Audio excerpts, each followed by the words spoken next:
been told by everybody up on this roof that they're all off the roof. I am on the roof of exposure 4. Got fire through the roof of the 5 million, the entire rear section.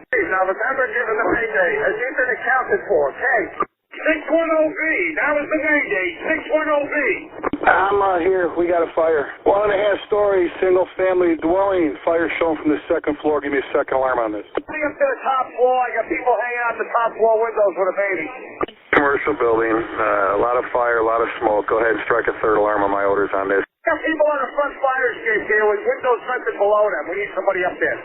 Yeah, let them know we got a job. I'm pulling up now. 2nd alarm, I got a 1-story single-family frame. Heavy fire showing from the attic. So we're using all hands. We got 1 line stretch, fire to 4th floor. 2nd line being stretched. Primary searches are underway. Hey, welcome back to our fire engineering podcast of The Command Post. I'm Chief Rick Lasky, along with my best buddy, Chief John Salka, and I'm again fighting my Texas allergies here, a little plugged up. But John, you know what, we probably need to start this one off talking about our good friend Chief Bobby Halton. We just lost Bobby recently. We had done one of our last shows about Bobby and our Hump Day Hangout, but we had his funeral the other day. The family has funeral. It was private. I know a lot of us were invited and were able to make it. Small church, small Catholic church in Collinsville, Oklahoma. They're going to have a bigger memorial at FDIC. But John, I'm telling you, it was what an incredible service for an incredible leader, incredible guy. It was wonderful to see everybody. It was, you know what, like Father Carney said, it was pretty awesome to celebrate his life. You know, everybody had cried up until then, but to be able to, and there still was emotion, and we miss our good friend, but to be able to celebrate his life, the stories, Father Carney, oh my goodness, he'd have you in tears crying, and then he'd have you laughing, and just back and forth, and it was what a great celebration of a great life, you know? Yep. And unfortunately, I wasn't able to make it, but I've heard so many great stories, which sounds funny sometimes when you're talking about a funeral to say great stories, but they were stories about Bobby's life and how he interacted and affected everybody that he knew and that he worked with. And God, he was such an inspiration for so many people. And sometimes these giants among us, you really don't realize the impact that they're having until something like this happens and suddenly, poof, they're gone. And you realize, wow, I can't believe it. You know what I'm saying? So that's how I was. I'm still that way. Sometimes I still see a little video or a little picture on Facebook or somewhere, and it's Bobby and somebody else. And just for a moment, I forget and I realize, oh man, you know, but you're right. You know what? Bobby did have a great life. Cut short, no doubt. I mean, but we've all heard the stories. You can't measure a life by the years. You know, you got to measure a life by the impact that it had and how you affected other people and you know, what you did in the world. And Bobby certainly had a great story, you know. Well, And he did. And, you know, we all knew that, you know, we always knew Bobby had an impact and he was having an impact every day of his life. But, you know, once you lose a good friend like that, you really, like today, heading to the airport, I usually call you. I got a 2-hour drive roughly. And I call Bobby, and I actually went because, you know, you're obviously my favorites. He's my favorite. So I went, oh, I can't call him, you know, but, oh my goodness, the stories. And, you know, the funeral was incredible. Absolutely incredible. What a just Father Carney, you know, obviously we all know him from FDIC. What a wonderful man. What a wonderful priest. And, Bobby's uncle, another priest, was there. But to be able to celebrate his life with so many good friends and family, then the coalition afterwards, where his 3 sons got to do their eulogy. Each one of them has something very special to say, and some of it was funny about him being dad, you know, and then everybody had a chance to go up and reflect on Bobby's life and how it impacted him. Not everybody, but you know, a lot of people got to say stuff, and he's going to be missed. He's not going away. Bobby will be with us forever, you know, just like so many people say that all the time. They said, you never really die. Every time people talk about you and think about you, you're still alive. You're still having an impact on the world and on the people that you knew and loved and all that. So yeah, Bobby touched so many people, more than the average guy. You know, he was just always out there contacting people and working with people and getting stuff done. And the stories will never end. We'll be talking about him forever. Oh, absolutely. And obviously, like I said before, there'll be a memorial at FDIC in April. That's all being set up as we speak. But here's something that hit me there, and something you brought up actually before we lost Bobby, and we talked about it, and then we kind of, our different conversations. But I was looking around, the church, and I'm seeing John Norman, Chief John Norman, your buddy from FDY, our good friend, my mentor, all these different folks, Glennie Corbett and Eddie Buchanan, and Jimmy Crawford sitting next to me, and just Mike Dugan. Oh, Mike Dugan, Billy G was there. Everybody, the list goes on and on and on. And how many are active and how many are retired? And it got to a point where I start thinking, sometimes it seems like the only time we celebrate the accomplishments or the fire service life of one of our brothers or sisters is when they pass away. And I've said this for decades. I say it in Pride and Ownership. You say it in our classes as well. Why are we not celebrating them while they're alive? And when someone retires, let's say when they retire, we've said this in classes over and over and over again. The big difference, and God bless the hard people that work in factories, right? But when they're done work at the factory, the last thing they're worried about or thinking about is going back in July, drive by, go, God, I wish I could go work another shift, on that press. But firefighters, a lot of them, so many of us, they drive by the fire site, oh, God, I'd do anything to have a cup of coffee with the guys again. You always say, what do you say? I don't miss the... I miss the clowns, not the circus. Yeah, I miss the clowns, not the circus. Sitting around having coffee and talking. And so you and I were teaching Amarillo a while back. And you were coming in to do day 2. I was doing day 1. I was doing Pride and Ownership. You were doing 5-alarm leadership on day 2. And I got to where my section of Pride and Ownership, I talk about retirement ceremonies. And there was a guy sitting, and I noticed, kind of older guy, he had tears in his eyes. So I went up to him during the break. I said, I called him, I said, you okay? He goes, I'm pissed. I go, what? He goes, I did 33 years with my fire department. And on my last day, there wasn't a chief. There wasn't nothing. I mean, the guys, we had dinner night before. He goes, I grabbed my box and my stuff, went out in my pickup truck and drove away. And he goes, I felt like I was missing something. You're talking about this celebration and, the passing of, the passing of command for the officers and doing a final inspection and the bagpipes and presentations. He goes, I didn't get any of that. And he goes, and it's over. It's not like I'm working another 33 years. Must have felt cheated. Yeah, yeah, exactly. And you and I've talked about that. And I think you mentioned something, earlier today about watching some of the videos and being, especially FDNY. FDNY is just chock full of tradition, like Chicago. Seeing the celebrations of when a firefighter officer's under Chicago, they do the walkout for the officer, but their last day in the firehouse is like, it's, I don't want to say it's a party, but it's a party. It's a celebration. It is a celebration. Yeah. You got it right. Talk about some of those from the FDNY. And it's funny because we did just talk about it earlier today. And, I'm on Facebook all the time. I guess that's what they say. Facebook is for the old guys. So that's us, But I've noticed it a lot lately, let's say in the past year or two, more than before. You go through Facebook clips. I do a lot of just skimming through it. I don't make a lot of comments. I rarely create a comment. But anyway, a lot of them are, hey, congratulations to Tommy Fitz. It's his last night in the firehouse and 33 years here in engine, 199. And had a great group shot in the firehouse on the apparatus floor with an engine and a truck in the background that you can barely see because there's so many guys standing there. And there's the guy in the middle with the big grin. Maybe he's wearing his uniform. It's his last night. Maybe he's already off duty. He got off after the day tour or something. But it just looks like a great crowd. You see old guys and young guys and retired guys and all sorts of people come back for the guy. What a wonderful send-off. What a wonderful way to end a career, And I'm just happy that my job and many others, not just the FDNY, of course, I see them all jobs all over the country where people are doing that. And it's starting to catch on. I think it's becoming much more of a common occurrence than maybe it used to be 5 or 10 or longer years ago. Well, and some guys fight it, John. When I got to Louisville, we brought the retirement ceremony kind of thing in there. They used to just do a little gathering, thing, but I want to do a little more formal. And Captain Hal Boyd, great guy. Love Hal, retired a long time now. Love Hal. So Hal was going to be the first one.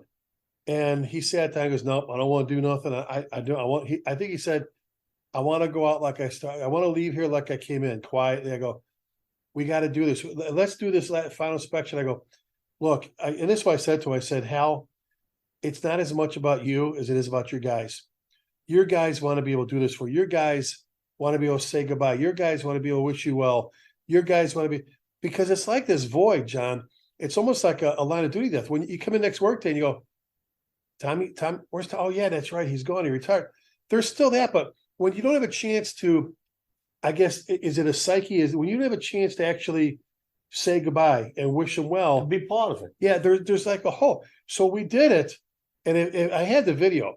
And if you watch, when he did the final inspection, it's like it's like he ran the mile on a track. He came down. We had them all lined up, all attention, and he just came barreling down that line just to get through it. But we did, and we did the rest of the ceremony. And about a year later, John, Hal comes. Like I said, I love Hal. Hal's a great guy. He comes to my office. He sits down, and he says, he got a little teary. He goes, teary-eyed. He goes, I'm so glad you made me do that. I go, he goes, he goes, every now and then I pop that video in, and he goes, I'm just so glad you made me do that. And I went, there it is. And I remember Steve Bass, when he was in Grapevine, our good friend, retired from Dallas and Grapevine. Steve asked me, did the guys think it was corny? I go, some guys will play it off that way, but they all love it. Right. And I said, no. So there was a couple of Louisville that just absolutely refused. They were just trying to be the badass, hard ass. Like one guy, instead of a retirement ceremony, he wanted to fry fish, have a fish fry, come have a piece of, I'm like, all right, have a piece of fish. I just was like, right. You know, and I think some guys on purpose try to spin it the other way, right. You know, But most guys do. Most guys either really enjoy it, look forward to it. Some guys, I'm sure, bring their families. Some guys go through it sort of hesitantly, and other guys resist it. But the larger group, most guys enjoy sort of having a little bit of a celebration. You know, whether it's just lunch at the firehouse or whether it's, you know, the inspection that you guys do. There's 1,000 ways to do it. But the fact that you do it means a lot, number one, to the guy. If it doesn't mean that much to him that day, like Hal said, months and years later, maybe like, wow, look at that. Boy, am I glad I did that. But it means a lot to the guys that participate too, to say, you know what? Oh, yeah.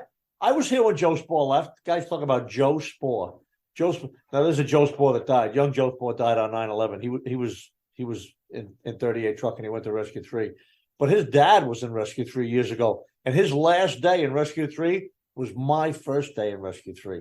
And so I know Joe from parties and things afterward. But the fact, I loved my whole career saying, yep, I know who Joe Spohr is. You know, I never worked really a day with him. You know what I'm saying? So it really is a meaningful celebration. Well, and I remember being there your night. You were there for mine. And it was very special. But so I got to tell you, I got to share this. I think I may have told you this story before. I talk about it in Pride and Ownership. I actually do a presentation on it. So let me explain. It's going to take me a minute to get here. But so I'm sitting in my office, John, in Louisville, and it's lunchtime. The guys are all at lunch. And Gail Johnson, he retired with 32 years right before I got there, captain. He comes in, he sits down, John, and he's kind of distraught. He's like wiggling in the chair. And I'm like, hey, Gail, how you doing? I said, what's wrong, Cap? He goes, well, Chief, I'm come to see Tim. I go, well, they're coming back from lunch. They're all right, but they'll be back in a little bit. He goes, I go, what's wrong? He goes, well, I come up from a check. And, some of the old guys, when they could do it, they didn't want to do a direct deposit. And they want to come pick up their retirement check. And they bitch about it. You come up there, well, the Eagles say, I got to come get my check. And they're pouring some cup of coffee. There's two of them sitting there, legs kind of crossed, talking at the kitchen table. I've got to get out. Yeah, I better get back home. The old ladies, they love putting on that show that it's such a hassle to come get their check because they have to come have coffee in the firehouse. So he says, I'm over at Central, the headquarters firehouse across the bay where I'm at. He goes, and I'm pouring myself a cup of coffee, and this young firefighter came in and said, can I help you, sir? He said, I stopped pouring the coffee and said, I'm Gail Johnson. He said, the young man looked at me, looked at the coffee pot like I was like a hobo in there and said, are you lost, sir? Do you need some directions? He said, Chief, I poured that coffee back in that pot. He goes, look, I worked here for almost 32 years. That's the first time I was ever made to feel like I never worked here a day in my life. And he said, I don't blame that young man for not know him. I don't blame him. He goes, but I don't know how I'm supposed to feel. That's why he was so distraught. He's like, Sure. I don't know how I'm supposed to feel. And I said, well, And probably quite a surprise to him as well. oh, and I said, Gail, this is my fault. He goes, no. I said, no. When I was the assistant chief, the buck used to stop somewhere around here. It stops here right now. I don't know how I'm gonna fix this. So he leaves. Now you know me, I'm like a time bomb of tears anyway. Tim and Daryl get back. You know, Tim Tittle and Daryl Brown, they come back to assist us. We sat down, explained what happened, and the three of us, we changed it. So from that point forward, you know, when our rookies get hired, they were going through like 3 weeks of a mini academy because they were certified. They're given a written exam every 3 days. Guess what they're tested on now? The names of the retirees. They may not recognize it, but if you say, because here's the goal. The next time Gail's wife was to say, you know, how do you go get your check? He's just say, nah, just tell them the mail. They don't even know who I am. There's like, you know, no, you always just say, babe, I can't go. I get there. They lock the door behind me. Because when the next time he walks in there and some young kid comes up and says, can I help you, sir? And he rolls his eyes and goes, yeah, I'm Gail. You're CJ. You're Cap Johnson. Cap, come on, go sit down. You want sweet or unsweet? What do you want? You know, let me give you a sandwich. No. Right. Tell that story. Remember that story you told last time about the time you had the bomb threat at 2:00 in the morning, and you walked in to the alarm clock section, and all the clocks were ticking. Or I've heard so much about you. I'm glad I finally got to meet you. Oh, right? Yeah. Suddenly you make the guy's day instead of ruining it. Yeah, tell the story. Sit down. And he goes, babe, I can't go. I can't go because I put on 15 pounds. They make me eat sandwiches and drink tea, and they can tell the same stories over and over again. See, that's what we're going to do. Instead of making him feel like a stranger, we're going to make him feel like there's something special, and they are. And John, anytime we do ceremonies, banquets, or whatever, we can introduce. You met my congressman, Dr. Burgess, Senator Nelson, any of them, everybody, Commissioner Bobby Mitchell, all those people, the mayor's council, and then we say we'd like to introduce our VIPs and our retirees, and we ask them, and we keep their Class A's in line for them, and have them celebrate every quarter. We do some lunches. So what we did was we used to, when you retired in Louisville, what we did was we took your picture. We have a what you call it, like a the members board, you know, with all the pictures and stuff. Right. So when you would retire, we would slide your picture off of the board, put it in a drawer, and put the new guy up there. Right. Not anymore. Directly across from that, we put another board. And they're both lit up. The active member, it's the retiree board. And in the middle of it, we placed a poem, and I stole it from a buddy of mine out west. And the poem regarding our retirees is called Remember Me, I Have Forgotten You. And it goes like this. No, I have forgotten the excitement of riding on a fire rig. Lights flashing, siren wailing, know the feeling of a good save. Whether it be a human life or the valued possessions of a fellow citizen. I have forgotten the feeling of standing ankle deep in boiling water on a 105-degree June afternoon, steam rising out of my turnouts, fighting a fire I know was caused by carelessness or worse. I have forgotten the terror of being lost in a smoke-filled building, feeling increased heat of the fire work its way through my turnout gear, or the taste of a hot cup of coffee and Kobe loaf sandwich at 4 a.m. Now I walk into my old station only to find it filled with strangers.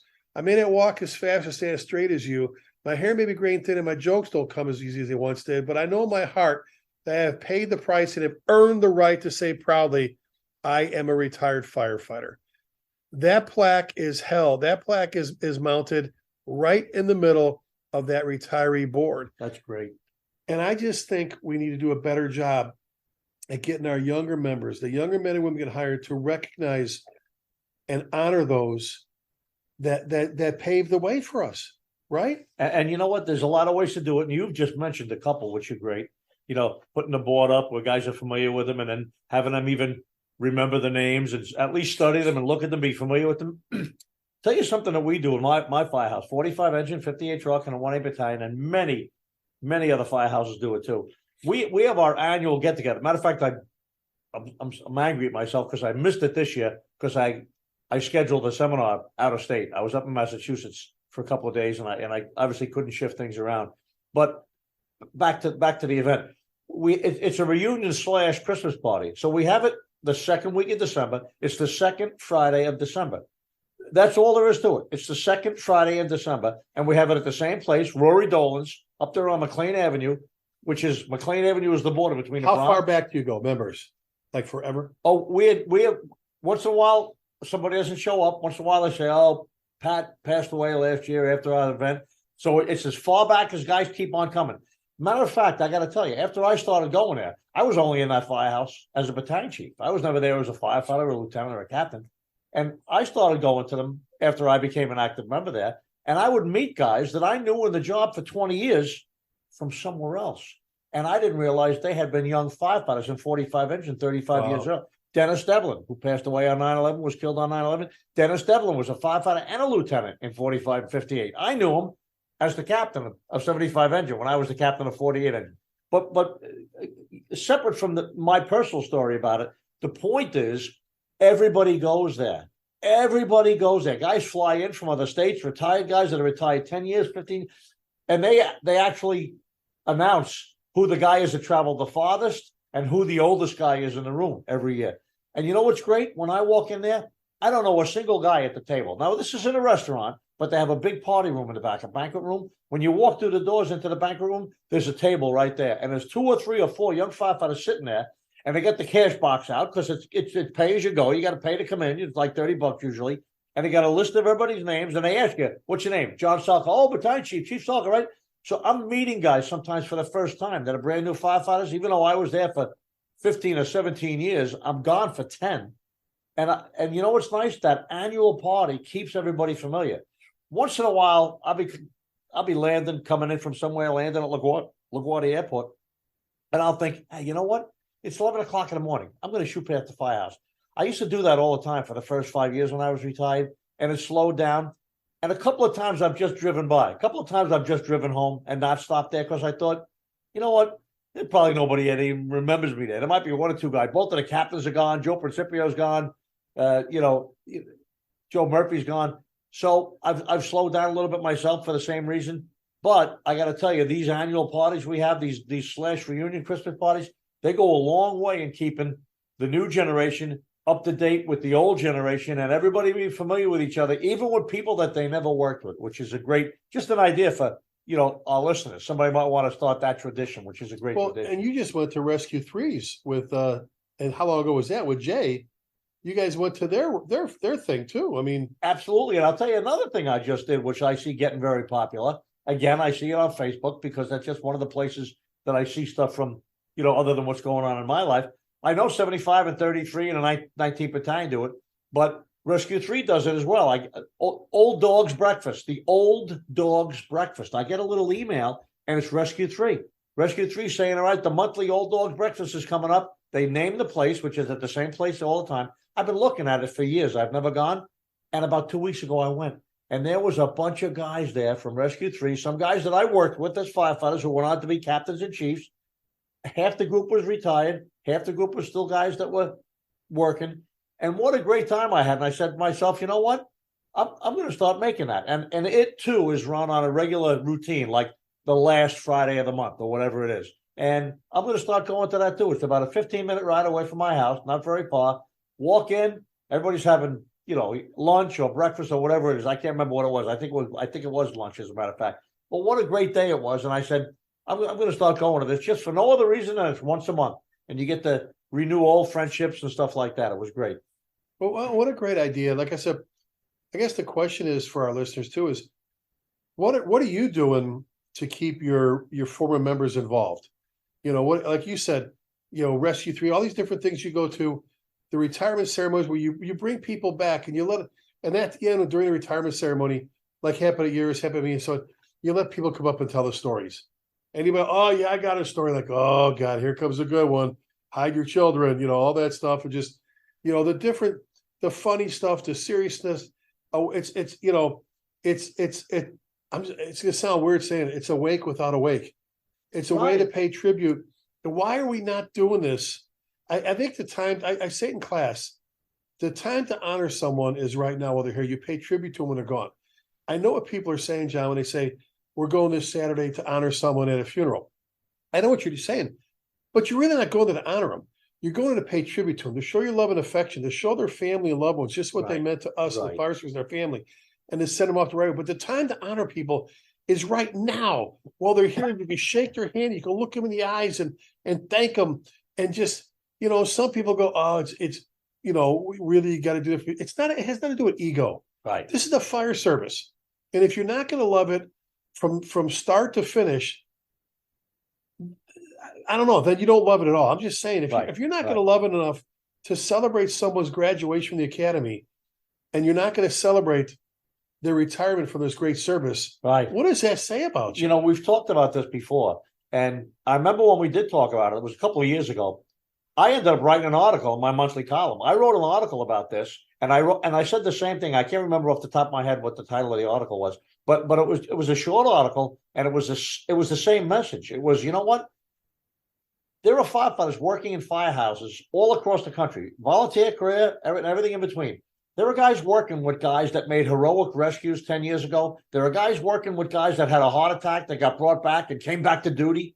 And they don't even know it because they're only on a job 3 years. And the guy that they're working with is on a job 23 years and nobody told them the stories. And you know what happened to me, because when I got appointed to the FDNY, I went to an engine company in Midtown Manhattan. It was actually the slowest engine in Manhattan. And I was very disappointed at the same time as I was very excited to be on the FDNY. A lot of senior guys there. There were some young guys there too, but most of us young guys managed to escape and get out to the busy areas and go learn the job. But I used to think, when I was that young new man there, I used to think, look at all these older guys here hiding out. Look, I wonder how long they've been here. And I never really paid too much attention to it. And I was only there a short time, and I too escaped. I too got transferred to a busy outfit, and my career took off. And years later, I found out, and I was embarrassed, and I was upset when I found out, because turns out one of the guys that I worked with in the current firehouse that I worked in at the time, his father-in-law was a guy that I worked with, and he passed away years later. And I went to the wake because I knew the guy's son, and he said, "Oh yeah, he was in 114 truck, and he was in this company." I said, "Oh, I knew him when he was in." Oh no, he just went there to relax his last couple of years on the job. He got a medal. He got written up for bravery a couple of times. And what's the story? The story is I was working amongst giants, and I didn't even know it. Not that everybody should be beating their chest every day, but we should talk a little bit more about it. Everybody should know who they're working with. You should know the history of the place and the people and stuff like that, rather than everybody just sitting around and, well, back then smoking cigarettes and drinking coffee. We should learn a little bit more about each other and appreciate each other and know who we're working with. Even some of these quote unquote camps and these slow places, sometimes it's full of a bunch of old dogs that were busy for 30 years and went there maybe to relax for the last couple of months, Well, exactly. And it's, again, the fire services, and I'm not saying we're special, but we are special.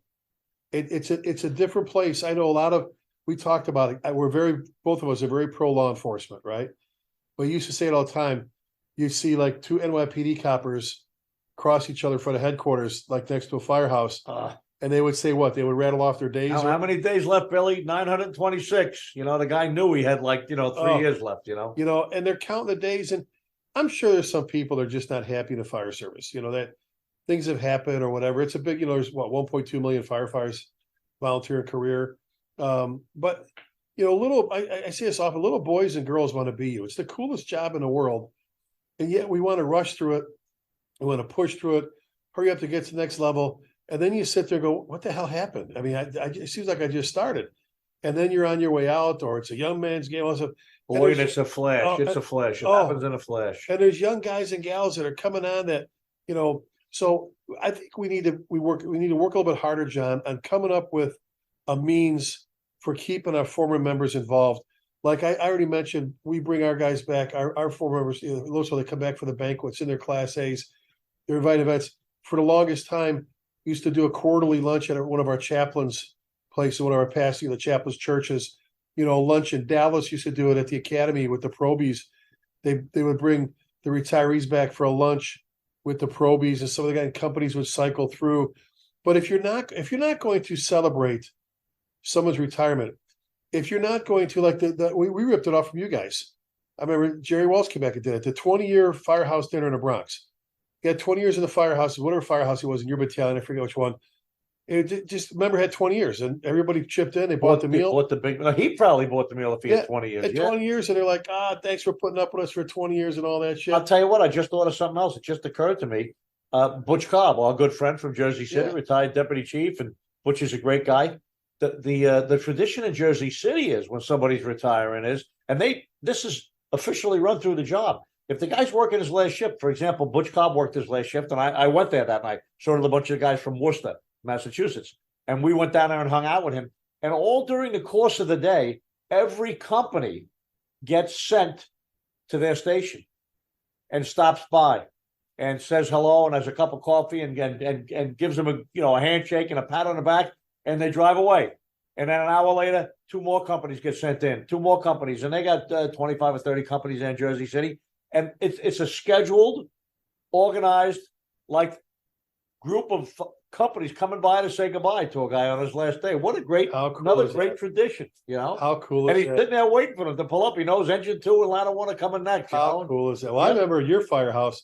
I saw them. I don't know how they got away with it. All day long, for our listeners, there was like rear admirals and colonels, and I don't know. There was more stars and bars and stripes coming through there. They were happy to see me go. No more chop busted. The guys from Worcester, all these people travel from all over the country to come and wish you well. Then that evening, the firehouse, the apparatus bay was empty. Engine Tower BC was empty, and there was just wall to wall people. And I walked out in front of the firehouse because I had to go out to come back in. And the street was shut down with rigs. I've never seen nothing like it. It's like Most of them way out of the response area. They probably shouldn't have been there. The street was actually blocked. People had to drive around. I'm like, how are they getting away with them? Well, there's New York City. It just was, and again, I'm almost ashamed that I didn't push it sooner in my career that we do this stuff. I'm the big ceremony. Bruno, But you did. Alan Bruno seems to call me Rick's the ceremonies guy. I send those policies out all the time, but so many Hellboys have come back and said, and there's guys at final inspection. We're talking when we get everybody lined up, for an officer, the passing, the change of the command, passing command, and we're walking. You see the videos on YouTube. You see me talking, and we're talking football, whatever it is. We come around the corner and they see everybody lined up, honor guard, pipes and drums, chiefs, all the shifts just line up, and all the guests. And you see them slow down. I usually, if you look at me, I'm going, all right, come on, man, have some fun with this. You earn this. So they walk Butch Flanagan, Camp Flanagan. I love Butch. Walking down, stop and run his finger down the lapel of a jacket, tapping a hand, shaking a hand. I'm familiar with the picture of him doing it. Giving a little wink. Walking, guys were proud to stand at attention. They were proud to put their class A and stand at attention.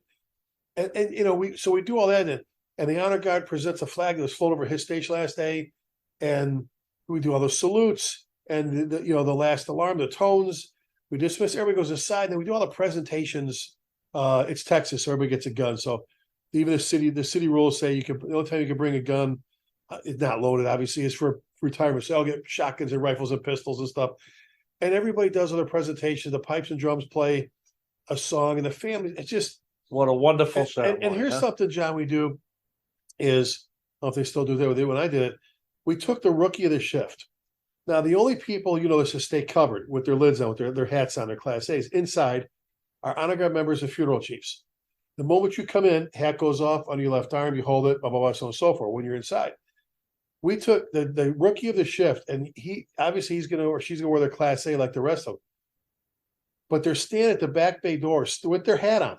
They're covered inside, staring at a parking lot. And the moment Beverly, Butch's wife, pulled up, he ran across the parking lot. Stop. Said, Miss Flanagan, I'm Firefighter Jones. I've been assigned by Chief Lance. I will stay at your side the whole time. If you need anything, please let me go get. And wherever she would walk, he would walk very slowly behind. When she stopped, he would stop. And if they were there for a while, he'd go to parade rest. Then he'd walk. If people handed her cards, gifts, he took them. He had a place for them. If she needed tea, he go to. If they wanted a double upside down cappuccino mocha for Starbucks, lottery tickets, I don't care. So, and when you look at some of the pictures and the videos, John, when we're inside, now when we're outside doing inspections, that member is not whatever else, standing right next. You're the family liaison. And then when we're inside and everybody's seated and standing around, we're doing all the presentations and all that, the family's all front. You see that member standing at the end of the chairs, parade rest, hands behind, every now and then looking. And if somebody starts to cry, they will pull one. We used to give 4 little packets of Kleenex. They'll pull Kleenex out. They will be there. They have everything. They're assigned to that family from the moment they get there, the moment they leave. And we make the rookie, the probie, do that. because we want that person to see. And we don't do it out of respect for the retiree. We do it out of respect for the retiree's family. This is telling Butch's wife Flanagan, thank you. For giving him up for 35 And years. he's doing this at the beginning of his career, and he'll remember it for his whole career. Oh, yeah. So what is it? Whether it's shirts or a nice jacket or decals for your car, some people have the patches. Some people are told you can't wear your Class A's. I know where I come from. We encourage you. We're like, what? You wear your Class A. You mean after you retire? Oh yeah. It's like, what? It doesn't fit you. When we had the new patches put on ours, come and get your new patch on there. We actually have a retired patch. It's the FDNY patch, and there's a little bar above A little it, rocker. retired, a little Yeah. rocker attached to the patch. Yeah. Yeah. I just, and some people go, oh, I think it's kind of weird. No, it's not. You earn that uniform. And let's say you're going to another member's funeral or retirement or a ceremony. Why would you not? You're part of that organization. Right. And you can select when you want to do it or what you want to do it for. Yeah. It's just it's a way of honoring and identifying you, and you can, if you can fit back into it, maybe that was always a problem when you retired. But Well, and then we would take care of that for them too. But so let me ask you, let's close things out here. You got a bunch of young kids you're talking to at the academy or sitting around the kitchen table. What would you say to them about doing what they're supposed to do? What should they be thinking about when it comes to seeing, greeting, or taking care of one of our former members? What would you say to them? I mean, it's important, and it's important that the fire department, organize that and promote that. That's important. But even if it wasn't promoted, even if it was a big fire department like New York or Chicago or LA, even in your own firehouse, everybody feels like their own firehouse is like the center of the universe, and everything is the spokes off of that, right? So I would always tell guys, because I told that story about being in that firehouse for only about a year and a couple of months, and I regret not having gotten to know those older guys better while I was there. I was so interested in moving on and getting out of there and going to a busier place. And I still remember the names and the faces. I still do. Many of them are gone. But that's my suggestion. My suggestion is, no matter where you are, whether it's a good place or a bad place, whether it's the one place you want to be or the place you're waiting to get to, you know what? Everybody should really get to know each other. Not training, not drilling, not tools, not equipment, not checking the rig. This is the other side of what the fire service we're talking about. Spend time sitting in the kitchen. One of the senior guys is sitting at the kitchen table, 9 o'clock at night, watching the end of a ball game, and you're in there cleaning up. Maybe if you're a young guy, you know what? Pour yourself a cup of coffee, sit down, and say, "Man, I never got a chance really to talk to you one-on-one. What's how long you been on a job now? What's your favorite thing about this firehouse? Did you ever work anywhere before here?"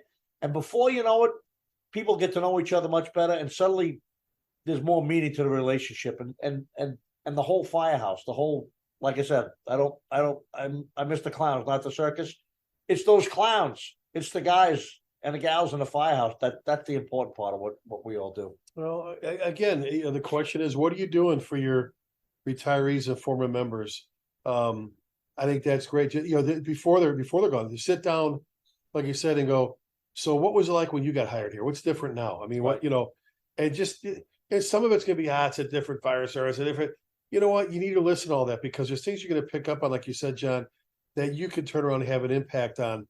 We're all going to be there. Everybody's going to be there. You're going to be at the end of your career one day, and God forbid, if you're lucky. Yeah, if you're lucky, and God forbid some kid walks up to you and says, "Can I help you, sir?" It makes you feel like you never worked there before. So he'd remember that day. Keep that in mind. So, we just need to work harder to recognize those. Who people already that came ahead of us. That's right. Yep. That we're all there. Every one of us is here because of other people, and the people that came before us. What are you doing to recognize your retired and former members? So, good topic. Good discussion. Oh, absolutely. So God bless you, Bobby. God bless you, Bobby Halden. If they want to get a hold of you, John, best email? ChiefJohnSalka@gmail.com. And I'm Chief Lasky at gmail.com. And we ask you at the end of all our shows, our very, very important closing statement, as please keep the men and women in our armed forces in your thoughts and prayers. Remember, never forgetting means just that, never forgetting. See you next time. Be safe, and God bless you.